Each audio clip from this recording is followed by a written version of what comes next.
बिल्कुल जी, इस वक्त हम मंडी बहाउद्दीन की मरकज़ी जामिया मस्जिद, जिसका क़याम जो है वो क़याम पाकिस्तान से कबल का है और इसको बड़ी मीनार वाली मस्जिद भी कहा जाता है, लाल मस्जिद भी कहा जाता है, यहाँ पर मौजूद हैं। ये मंडी बहाउद्दीन का वाहिद तारीख़ी वर्सा है, लेकिन सूरत हाल ये है कि इसकी दीवारों में दरारें हैं।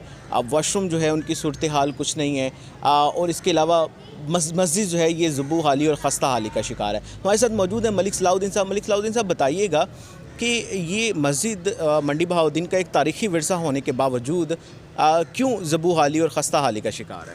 तला भाई, बात यह है कि जिस शख्सियत ने, जिस लीजेंड, मैं तो उसको लीजेंड ऑफ मंडी बहाउद्दीन कहूँगा, इस मस्जिद की बुनियाद रखी थी, यानी सूफ़ी मोहम्मदीन साहब।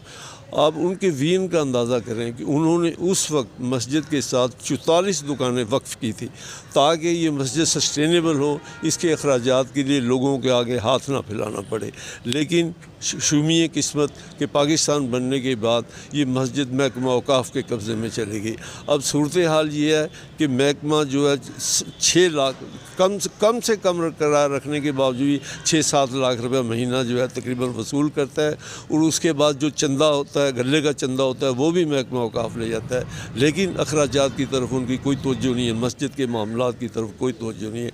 सूरत हाल ये कि मैं यहाँ नमाज़ पढ़ता हूँ तो मैंने देखा है कि दरियाँ जो बिछी हुई थी उनमें से यकीनन स्मेल आती थी, और बाथरूम्स हैं वो तो बिल्कुल ही काबिल इस्तेमाल थे। उस पर मैंने एक वीडियो की और उसमें महकमा औकाफ़ से अपील की, खुदा के लिए इस मामले को देखें, और जो सूफ़ी मोहम्मदीन साहब के वारिस हैं सूफ़ी सिटी के, उनसे भी अपील की थी कि वो भी दिलचस्पी लें।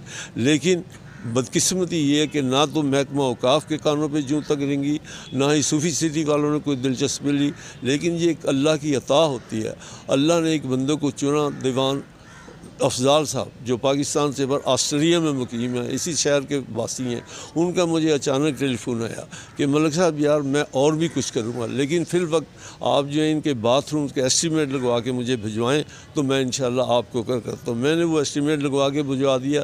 उनका फ़ोन आया कि जनाब आप अपना अकाउंट भेजें, मैं पैसे, मैंने कहा नहीं, मैं आपको अकाउंट जो है, जो इस जामे मस्जिद के सदर हैं कमेटी के, उनसे बात करवाता हूँ, वो उनके अकाउंट में पैसे भेजे थे। अल्हम्दुलिल्लाह आपने देखा कि बाथरूम्स के किए हैं, ज़मीन आसमान का फ़र्क पड़ गया।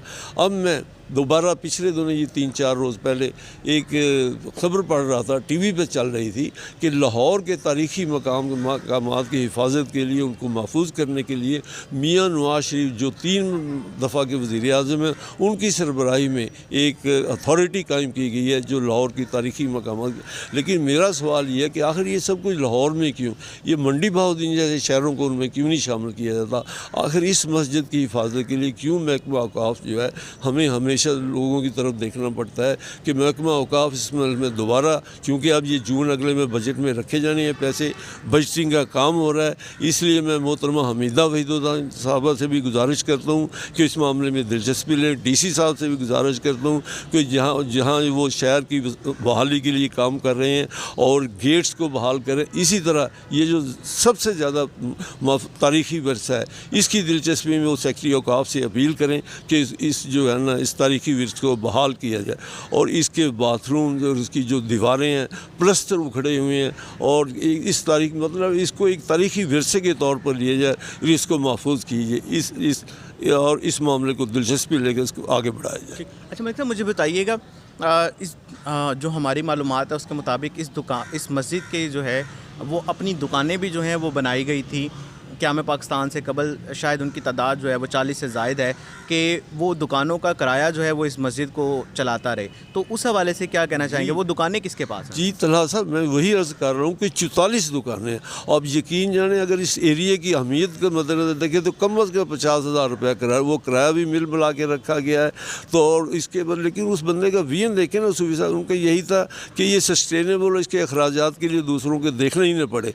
तो अगर उनका किराया ही उसमें से कुछ हिस्सा ही हम इस मस्जिद के लिए जो यहाँ से वसूल किया, अपने पाक से महकमा औकाफ़ ने कुछ नहीं देना, जो यहाँ से वसूल किया जाता उसका कुछ हिस्सा ही इसके लिए वक्फ किया जाए, तो भी ये सारे मसाइल हल हो सकते हैं। अब्दुल्ला भाई, मैं एक सिर्फ गुजारिश करना, एक पॉइंट रह गया कि ये मस्जिद के बाथरूम का काम कराते हुए एक भाई कलीमुल्लाह साहब जो उसकी निगरानी कर रहे थे, वो उनकी दीवार का काम कराते वो बेचारे शहीद हुए। मैं समझ हदीस से कुदसी है कि जो आदमी दीवार के नीचे गिरा फौत हुआ तो उसके लिए जन्नत जो है वो वाजिब है। मैं सब दोस्तों से अपील करता हूँ, वो तो इस मस्जिद का काम कराते हुए यहाँ शहीद हुए, उनके लिए दुआ ज़रूर करें सब लोग।